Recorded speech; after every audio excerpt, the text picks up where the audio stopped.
आज हम एक ऐसे सवाल पे बात करेंगे जो हमारी ज़िंदगी की बुनियाद को हिला सकता है। एक ऐसा सवाल जिसका जवाब हमें खुद से मांगना है।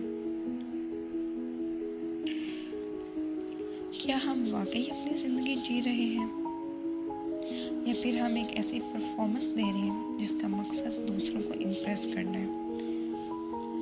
कभी सोचा है कि हम क्यों हर नए कपड़े, हर नए एक्सपीरियंस, हर नई अचीवमेंट को सोशल मीडिया पर पोस्ट करते हैं? क्या ये हमारी खुशी है, या फिर दूसरों की वैलिडेशन और तारीफ पाने की कोशिश?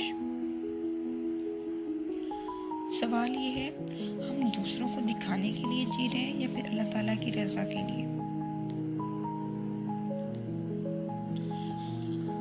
आजकल की दुनिया में हमारी कदर लाइक्स और शेयर्स में मापी जाती है।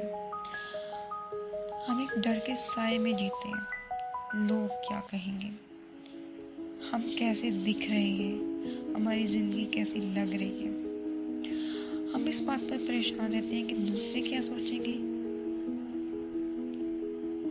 और दूसरों को हम में ऐसा क्या दिखता है। क्या वाकई वो हमें पसंद करते हैं या नहीं। हम अपनी असल सेल्फ को छुपा देते हैं और एक आर्टिफिशियल इमेज प्रेजेंट करते हैं। हमारी खुशी, हमारा दुख, हमारा हर पल एक पोस्ट में कैद हो गया है। क्या ये वाकई खुशी है, या फिर ये एक वैलिडेशन ट्रैप है जहां हम दूसरों की तारीफ पर डिपेंड करते हैं। लेकिन देखिए, अल्लाह के पास एक अलग ही दुनिया है। अल्लाह फरमाते हैं, वो तुम्हारी नीयतों को जानते हैं। जो तुम अपने दिलों में लिए रखते हो उन सब से वाकिफ है वो। अल्लाह की रज़ा पाने के लिए कोई लाइक्स, कोई शेयर्स नहीं चाहिए, कोई पब्लिक तारीफ नहीं चाहिए, कोई एस्थेटिक फिल्टर नहीं चाहिए। आप अल्लाह के लिए जो भी काम करें, चाहे वो छोटा हो या बड़ा हो, अगर नीयत साफ हो तो अल्लाह ताला उसे एक्सेप्ट करते हैं। अल्लाह के लिए जीना सुकून देता है। क्यों? क्योंकि हम किसी दूसरे इंसान की वैलिडेशन पर डिपेंड नहीं करते, हम सिर्फ अल्लाह ताला की रज़ा पर डिपेंड करते हैं। आपके लिए क्या ज़रूरी है, दूसरों की वैलिडेशन, दूसरों की तारीफ, या अल्लाह का कबूल? नीयत बहुत इम्पोर्टेंट होती है।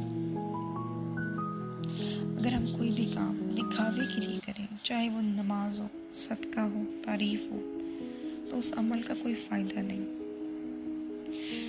इसके बरक्स अगर हम कोई भी काम सिर्फ अल्लाह की रज़ा के लिए करें, चाहे वो कोई भी छोटा सा अमल क्यों ना हो, अल्लाह उसे कबूल फरमाते हैं। सोचें, हमारी नमाज़ें क्यों इतनी लंबी होती हैं जब दूसरे हमें देख रहे हों, और जब हम अकेले नमाज पढ़ते हैं तो हमारी नीयत क्या होती है। हमें अपनी नीयतों को चेक करना होगा, हमें अपनी लाइफ को इवैल्यूएट करना होगा। अल्लाह ताला ने कभी किसी इंसान से ये डिमांड नहीं की कि वो परफेक्ट हो तो अल्लाह ताला उससे राज़ी होंगे। हाँ, लेकिन ये ज़रूर है कि जो अल्लाह ताला की तरफ एक कदम बढ़ाता है तो अल्लाह ताला उसकी तरफ उससे दुगना चल के आते हैं। जैसे कि कहा जाता है, तुम अल्लाह की तरफ एक कदम बढ़ाओ, अल्लाह ताला तुम्हारी तरफ दौड़ के आएंगे। ये सिर्फ कहने की बातें नहीं है, ये हकीकत है। जब इंसान एक अच्छी नीयत से खुद को सिर्फ अल्लाह की रज़ा के लिए बदलने की कोशिश करता है तो अल्लाह ताला उसके लिए रास्ते पैदा करते हैं, उसके लिए आसानियाँ पैदा करते हैं। अब हम इस रियलिटी